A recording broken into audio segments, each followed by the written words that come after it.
ہم نے اپنے یوتھ کو نہ صرف اسکل کی طرف لے کے جانا ہے، ٹیکنیکل ٹریننگ سکولز بنانے ہیں جو ایگزسٹنگ ہیں ان کو اسٹرینتھن کرنا ہے تاکہ ہم بلوچستان کے یوتھ کو دنیا میں ایکسپورٹ کر سکیں.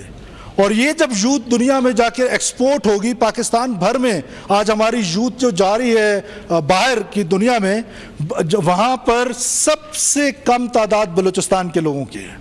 ہم انشور کریں گے کہ ہم اپنی ٹیکنیکل ٹریننگ سکولز کو امپروو کریں گے، اور ٹیکنیکل ٹریننگ سکولز کو امپروو کرنے کے ساتھ ساتھ جو ہماری یوتھ ہے جس میں بڑا پوٹینشیل ہے، اس یوتھ کو ہم انشاءاللہ ایکسپورٹ کریں گے دنیا کے مختلف ممالک میں، تاکہ نہ وہ صرف ہمارے لیے عزت کا باعث بنے بلکہ اپنے جو ان کے چولہے ہیں، جو پیچھے فیملیز ہیں، ان کو بھی لک آفٹر کر سکے اور پاکستان کی اکانومی میں بھی ایک پازیٹیو کردار ادا کر سکے. جناب اسپیکر، آپ کو پتہ ہے کہ 18th امینڈمنٹ کے بعد تمام تر ذمہ داری ہمارے اوپر عائد ہوتی ہے. ہم نے اپنا ریونیو بڑھانا ہے. کب تک ہم کشکول لیے پھریں گے؟ بلوچستان میں کون سا معدنی وسائل ہے جو موجود نہیں؟ بلوچستان کی یوتھ کے اندر پوٹینشیل موجود ہے، صرف نہیں ہے تو روڈ میپ نہیں ہے. ہم نے اپنا ٹیکس نیٹ بڑھانا ہے، ہم نے اپنا ریونیو بڑھانا ہے تاکہ بلوچستان خود مختار ہو جائے، بلوچستان اکنامکلی اسٹرینتھن ہو جائے. اور مجھے یقین ہے کہ پاکستان کی جو اسٹرینتھ ہے، جو اکنامک اسٹرینتھ ہے، اس نے بلوچستان کی سرزمین سے ڈرائیو ہونا ہے، اور انشاءاللہ تعالیٰ یہ ڈرائیو ہوگا. بلوچستان اپنی پیروں پہ کھڑے ہوں گے، بلوچستان کے لوگوں میں خوشحالی آئے گی، اور ہم اس کے لیے دن رات محنت کریں گے. ہم ایک لمحہ بھی چین سے نہیں بیٹھیں گے، ایفرٹ کریں گے. ساری ٹیم ایفرٹ کرے گی، نئی ٹیم آئے گی، یہی دوست آئیں گے.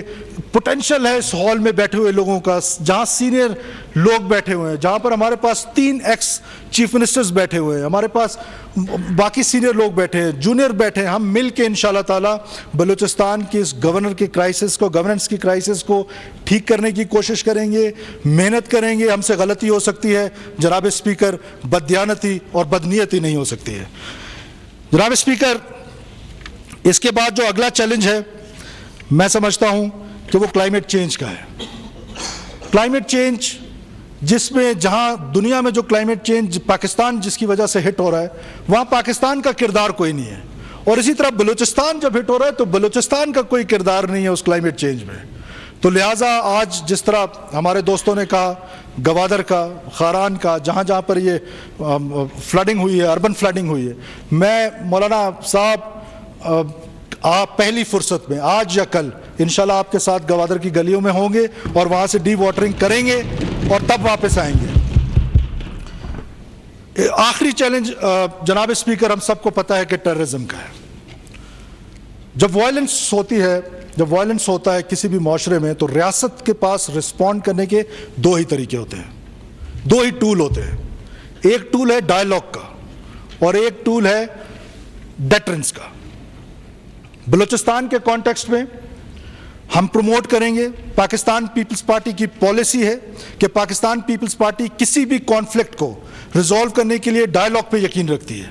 ہم ڈائیلاگ کریں گے، بار بار کریں گے اور بار بار یہ میسج دیں گے. اور آج اس پلیٹ فارم سے بھی ان نوجوانوں کو میں یہ میسج دینا چاہتا ہوں جو آج پہاڑوں پر ہیں، جنہوں نے وائلنس کا راستہ اپنایا ہے، وہ وائلنس کا راستہ ترک کریں اور واپس آئیں، اور واپس آ کر مین سٹریم کا حصہ ہوں، پولیٹیکل سسٹم کا حصہ ہوں. پاکستان کے کانسٹیٹیوشن میں ان کے لیے جو رائٹس کی جدوجہد ہے، ہم سب مل کر وہ کرنے کے لیے تیار ہیں.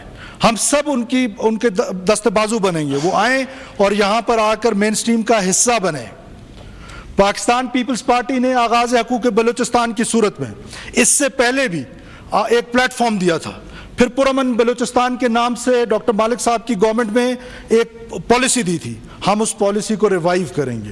ہم ان لوگوں کو بار بار دعوت دیں گے کہ وہ واپس آئیں، مین سٹریم کا حصہ ہوں، واپس آئیں اور اپنے ایک اچھے شہری بن کے پاکستان کی ترقی میں، بلوچستان کی ترقی میں، بلوچ کی ترقی میں ایک کردار ادا کریں اور آ کے پاکستان کی کانسٹیٹیوشن میں جو بھی سٹرگل کرنی ہے وہ سٹرگل کریں.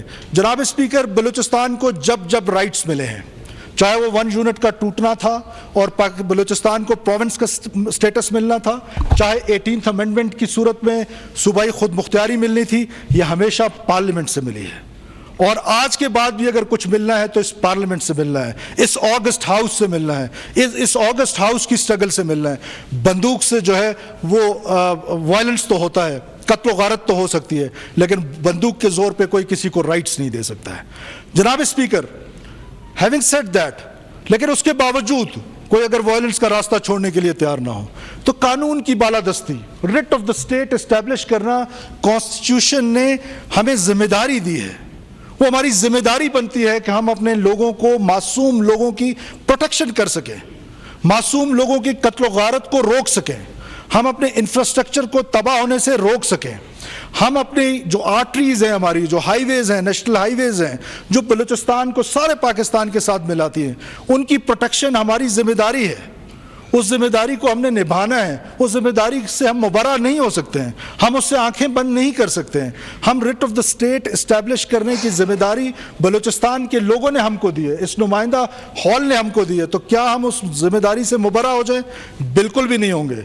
جہاں جہاں وائلنس ہوگا ہم اس وائلنس کے لیے بار بار ایک پلیٹ فارم کی میں گزارش کر رہا ہوں کہ ہم بنائیں گے, ہم موقع فراہم کریں گے ان لوگوں کے لیے جو وائلنس کا راستہ جنہوں نے اپنایا ہے, لیکن ریٹ آف دا اسٹیٹ یا قانون کی بحالی پہ کوئی کمپرومائز نہیں ہوگا. جناب اسپیکر, اس آگسٹ ہاؤس میں بیٹھے ہوئے جتنے بھی آنریبل ممبرز ہیں, every one of them is like brothers and sisters to می.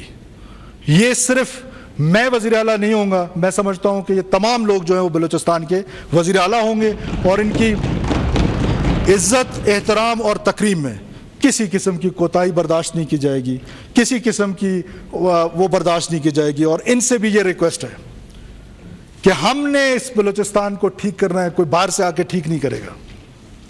اگر نوکریاں آج بک رہی تھیں, اگر نوکریاں آج بکیں گی یا کل بکیں گی تو ذمہ دار لاہور میں بیٹھا کوئی شخص نہیں ہے, ذمہ دار میں ہوں. اور میں یقین دلاتا ہوں اس آگسٹ ہاؤس کو کہ آج کے بعد بلوچستان میں کوئی نوکری بکے گی نہیں.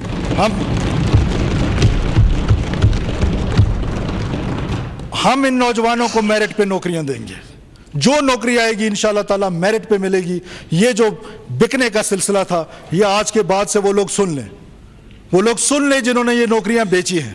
آج کے بعد اس گھنونے دھندے میں نہ شامل ہوں. اگر اس دھندے میں شامل ہوں گے تو یہ آگسٹ ہاؤس ہر ممبر ان کا گریبان پکڑے گا, حکومت ان کا گریبان پکڑے گی, قانون ان کا گریبان پکڑے گی. ہم کسی کو میرٹ کی پامالی کرنے کی اجازت نہیں دے سکتے ہیں. جناب اسپیکر, وقت کی کمی کے باعث آخر میں ایک بار پھر اپوزیشن کے دوست, مثبت اپوزیشن کو ہم ویلکم کریں گے. ہم ہمیشہ ہی ہماری خواہش ہوگی کہ ہم اپوزیشن اور ٹریری بنچز کو ساتھ لے کے چلیں. بلوچستان اب متحمل نہیں ہو سکتا اس طرح کی سیاست کا کہ جس طرح کی سیاست میں ادب, تہذیب اور یہ ساری چیزیں ختم ہو جائیں. ہم ایک دوسرے کے ساتھ ڈس ایگری کر سکتے ہیں, ہم ایک دوسرے کے ساتھ پالیسی پہ ڈس ایگری کر سکتے ہیں, لیکن ہم ایک دوسرے کا احترام, جو ہماری روایات ہے, ایک دوسرے کا ادب, اس کا دامن کبھی ہاتھ سے جانے نہیں دیں گے. میں ٹریری بینچ سے بھی گزارش کرتا رہوں گا اور اپوزیشن کے بینچ سے بھی میری گزارش ہوگی کہ یہ روایتوں کا امین صوبہ ہے, یہ اسمبلی روایتوں کا امین اسمبلی ہے. ہم اپنی روایتوں کو کبھی نہیں بھولیں گے, کسی صورت انشاءاللہ تعالیٰ نہیں بھولیں گے. جناب اسپیکر, آخر میں ایک بار پھر میں بلوچستان کے لوگوں کو یہ پیغام دینا چاہتا ہوں کہ میرے دروازے آپ سب کے لیے کھلے ہوئے ہیں. میں دن رات محنت کروں گا, میری ٹیم دن رات محنت کرے گی, اور ہم 16 سے 18 گھنٹے کام پہ یقین رکھتے ہیں.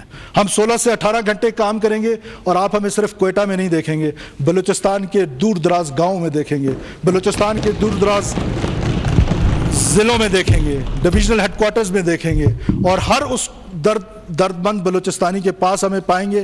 جو ہماری ہمبل کیپیسٹی ہوگی ہم اس کا ایشو ریزالو کرنے کے لیے اس کی دہلیز پہ انشاءاللہ تعالیٰ جائیں گے. اور یہ نمائندہ آگسٹ ہاؤس جتنے ممبرز, آنریبل ممبرز بیٹھے ہوئے ہیں, ہم سب کی یہ ذمہ داری ہے کہ ہم اس گورننس کو امپروو کریں. اس گورننس کی وجہ سے ہمارے لیے باعث بدنامی ہے. اب 18th امینڈمنٹ کے بعد ہمارے پاس کوئی لیم ایکسکیوز نہیں ہے کہ ہم کسی اور کو مورد الزام ٹھہرائیں کہ ہمارے مسائل. وفاق کے ساتھ, جناب اسپیکر, وفاق کے ساتھ ہمارے مسائل ضرور ہیں, لیکن ہم وہ ہیلدی ڈبیٹ کے ذریعے اس مسائل کو حل کرنے کی کوشش کریں گے. ہم ایک مضبوط اکائی بنیں گے اس وفاق پاکستان کی, مضبوط اکائی بن کے وفاق کے ساتھ ہمارے بجلی کے مسائل ہیں. آپ کو پتہ ہے کہ بلوچستان جو ہے وہ ایگری اکنامک, زیادہ تر اس کی جو ہے اکنامکس جو ہے وہ ساری ایگریکلچر پہ بیسڈ ہے, اور وہ بجلی کے بغیر ناممکن ہے. جب ہمیں بجلی نہیں ملے گی, 4 گھنٹے بھی بجلی نہیں ملے گی, تو کیا کرے گا ہمارا زمیندار؟